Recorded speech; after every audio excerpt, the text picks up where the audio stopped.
سلام به همگی. تو این ویدیو قراره با هم آموزش طراحی پورتره رو داشته باشیم. اول از همه برای طراحی پورتره باید بدونیم که تناسبات طراحی به اسکلت سر انسان برمیگرده و ما باید با اسکلت سر انسان آشنایی داشته باشیم. حتی برای خاکستری زدن پورتره جدای از دانش نور و سایه ما باید ماهیچه‌های صورت رو هم بشناسیم. این عکس طراحی ساختاری یک پورتره که در 3 تا زاویه هستش که حتما اسکرین میگیرید. در اینجا می‌خواستم بگم که این دایره‌ای که می‌بینید و در همه زوایا برای طراحی پورتره می‌کشیم دقیقاً به خاطر فرم اسکلت سر هستش. این خط رو که اینجا می‌بینید که در تقسیماتمون هم ما اون رو قرار میدیم، این قسمت سرمون هست و این قسمت اسکلت هست که در همه زوایا دیده میشن. به صورت کلی برای طراحی پورتره ما یک سری تقسیمات داریم، ولی برای فرم‌های مختلف صورت نمیتونیم اون رو خیلی دقیق در نظر بگیریم، بلکه ما اونها رو یاد میگیریم و نسبت به صورت هر کسی اونها رو میسنجیم.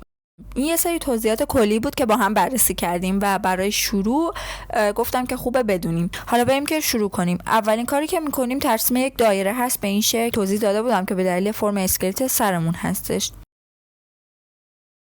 بعد میایم یه خط عمودی میکشیم که اون رو به 2 قسمت تقسیم میکنه، یعنی دایرمون رو، و بعد همچنین یک خط افقی که دوباره دایرمون به 2 قسمت تقسیم بشه. حالا میایم همون خط عمودی رو امتداد میدیم، ولی اندازش چقدره؟ دقیقاً 1/2 پایینی، یعنی به اندازه 1/2 پایینی میایم خط عمودیمون رو امتداد میدیم.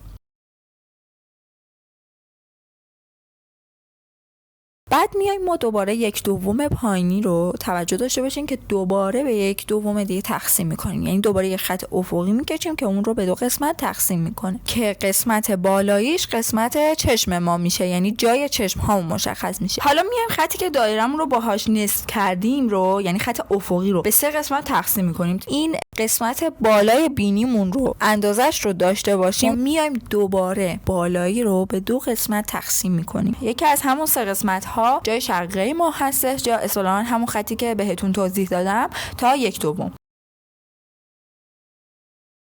حالا برای ادامه میایم از اون 1/2 امتداد میدیم خط رو تا نصف خط عمودی اصلیمون. این نصف خط عمودی اصلی که گفتم جای لبهای ما هستش، پس ما این رو میایم تا امتداد میدیم تا 1/2 و بعد از اون ادامه فکمون رو طراحی میکنیم طبق همین کاری که دارم انجام میدم.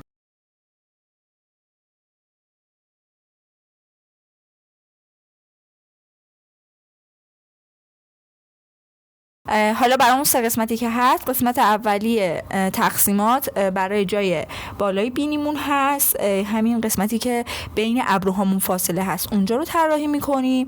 کل طول بینی از نیم دایره‌مون میشه، یعنی کل نیم دایره مخصوص طول بینیه و بعد از اون هم از اون 3 قسمت استفاده میکنیم و جای چشم هامون رو طراحی میکنیم. ما میتونیم این اندازه‌های کلی برای اینکه بهتر برامون جا بیفته از چند زاویه دیگه اونها رو ترسیم کنیم تا بتونیم بیشتر درکش کنیم. این قسمت از آموزش طراحی ساختاری پورتره انجام شد. این اندازه‌گیری‌ها رو یادتون بمونه تا بتونید روی پورتره ها و عکسی که میگیرید اونها رو پیاده کنید. کاملا برام قابل درکه اگر گیج شدین. ازتون خواهش میکنم که عجله نکنین و ویدیو رو یا 2 بار ببینین یا خودتون بشینید تمرین کنین.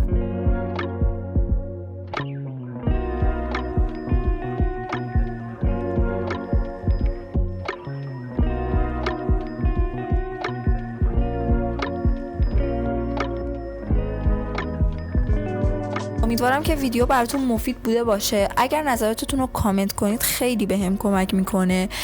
تو ویدیوهای بعدی قراره که آموزش ساختاری طراحی از نیم رخ رو داشته باشیم و همینطور 3 رخ رو و بعد از اون میریم حالا چشم و بینی رو همه رو به صورت جزئی آموزش میبینیم. خیلی خوشحال شدم که با من همراه بودین. اگرم دوست داشتین کانال یوتیوب من رو ساب کنید.